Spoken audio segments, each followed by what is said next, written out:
Good afternoon. Yeah, Tom Dawes. I'm so cold over there, so if you see me shivering, it's not because of nerves, it's because I'm very cold.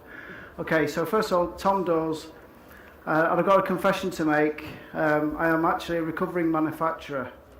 I need to explain a bit of my history to tell you where I want to take the business. So, I want to talk you through some PhD research in supply chain collaboration, how I formed a business as a one-man band, an aerospace manufacturing company, grew it to 200 people, and then failed miserably, and then how I learned from that, how I reflected on it, and now how we're helping digitise and connect supply chains. So very briefly, I'll give you a bit of background. So supply chains were very flat several years ago, maybe a decade, 20 years ago. The benefits of that was that OEMs had a good direct relationship with the tier ones, the knowledge, the relationships, the communication was there. But it's very inefficient, so companies couldn't focus on the core competencies, there's high overhead costs and limited risk share. That moved on to then supply chain rationalisation. So it really was not about supply chain management, more about abdicating supply chain. So supply chains got pushed down into the food chain, reduced the overhead costs, which is good. Companies would focus on the core competencies. But this is the area that I find interesting, is that there's a lack of knowledge. So good tier ones were becoming tier threes and tier four suppliers. A lot of that knowledge was lost, a lot of responsiveness was lost. So it's how can you combine the two? So I finished my research in 2002 and I thought, right, I want to set up a company. It's where I did my research. Do I go into software? Well, I can't write any software code, I still can't. Thankfully I work with people who can. Or do I go into manufacturing? So I actually set up my first company called Aero Logistics, had some success. I had control of the bottleneck, so I bought an aerospace special processing company. I managed the constraints in the supply chain, which was around electroplating and heat treatment. So I managed the capacity constraints in the supply chain and set up a low-cost supply chain in India and Poland. Grew rapidly and had some success, and I was living the dream for a few years. Best new business in 2007, and then suddenly the wheels fell off the bus. And I'd like to now talk about what could I have done differently, and how did I learn. So it's almost like I've heard this phrase a few times, trying to change the fan belt in a car when it's running. And it's almost I didn't have enough time to improve the business processes to scale up. So we spent some money on Oracle ERP software, and yet we're doing everything by spreadsheets. It's amazing because spreadsheets are so flexible, so convenient, but so flipping, it's just not scalable. You just can't scale up. It's not collaborative. It's not audited. You can't trace things. It's hard to share. So very fragmented systems. Our risk management was all about reacting. It was all about, oh crikey, this delivery's late. What are we going to do about it? How do you react? Rather than how could that have been prevented? And total cost of acquisition. We hear a lot about low-cost labour countries, but really I was adding costs because I wasn't managing the risk in the supply chain. I was seeking lower-cost labour rather than really trying to re-engineer the value chain. So what could I have done differently? I could have done lots of things differently on reflection. But strategy and execution are two key things. So strategy, I hear about onshore supply chain, so I should have kept more of a local supply chain to maintain responsiveness and be able to react to risk, and also to be able to help the knowledge transfer. So before just sending work straight to India and Poland, be able to manage the NPI process and transfer. And secondly, the data in the supply chain is only as good as the data that's in there. So if you're not getting good data from your suppliers, it's crap in, crap out. So the suppliers we're working with needed better ERP software, needed better data to manage their production facilities and machines. Having collaborative new product introduction, so managing key stage gates of the risk in the supply chain was really important, and be able to automate that. And then not taking people, unfortunately you can't trust everybody in this world, I've learnt that, but if you take your supplier's promise date, say that these dates are going to be delivered on this date, without any transparency, then you often get let down. So often we've been promised to be parts are going to be delivered on time, they're not even started, not even bought the castings, which takes 26 weeks. Examples like that. So having order book visibility is really important. Oh, Craig, that's full off's gone a bit there, but it's about strategy and execution. So it's about having ERP, supply quality engineering, so be able to consolidate not just your ERP data, about what you're placing on your suppliers, your spend and your order book visibility, but also things like your supplier audits and your supplier business diagnostics. be able to compile all this. So where you have lots of fragmented systems with ERP and spreadsheets, be able to pull all that together and make it very easy to navigate. Be able to map your suppliers and your suppliers' suppliers and your suppliers' suppliers. Now that's one thing, be able to map that, but a key part to successful supply chain management is about supply chain engagement. And a big part of that is about understanding what's in it for me. Why should I share more data with my customer if all they're going to do is beat me up more or take the work off me or use it as negotiation? So how do you identify what's in it for me and the win-win? Can I ask a quick question? How many people represent small companies here? There's not many. Okay. I won't do the sub-story for small companies then. I'll talk about big companies. Okay, so key part of it is about getting real-time intelligence. How do you capture real-time intelligence? And that's what I'd like to talk about now. So, okay. How do you digitalize the supply chain? So we're about not just going top down, not just a big company with an ERP system autocratically managing its supply chain, but how to engage the suppliers, how to engage your tier ones, your tier twos, right down to SMEs.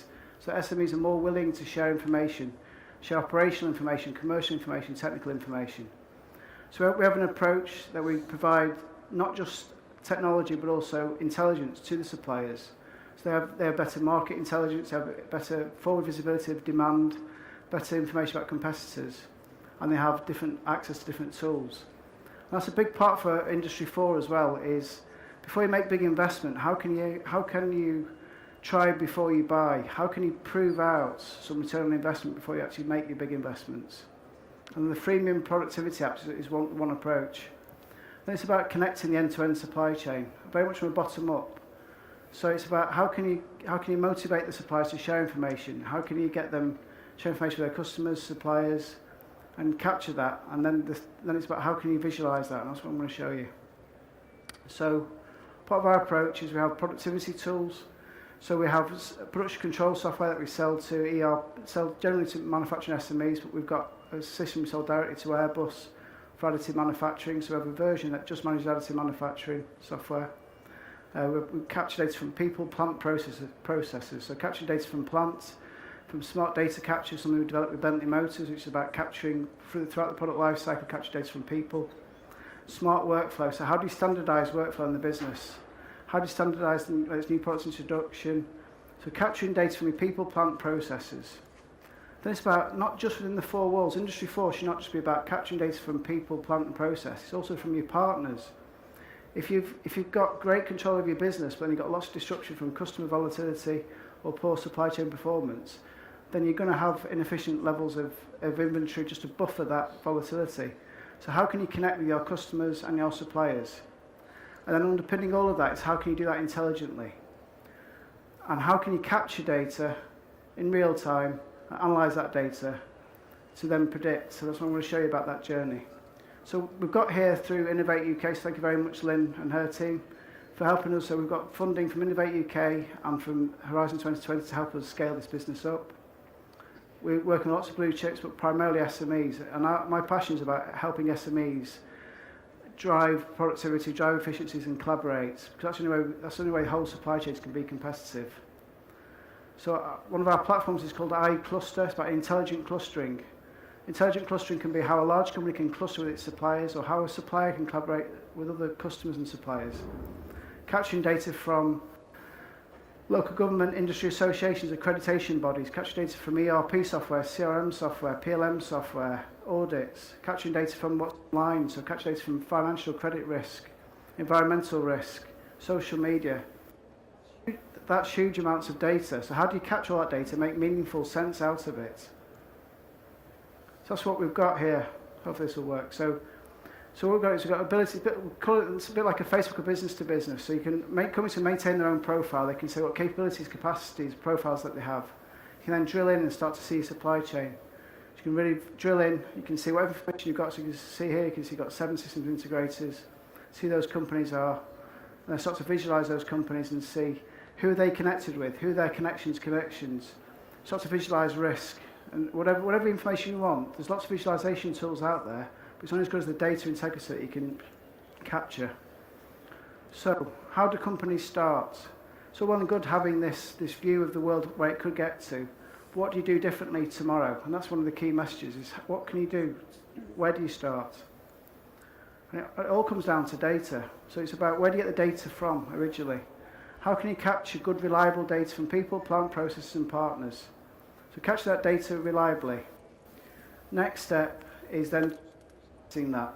So using different tools out there. We've got a great one, by the way, but I would say that. But just be able to visualize your data. Be able to visualize your data in real time.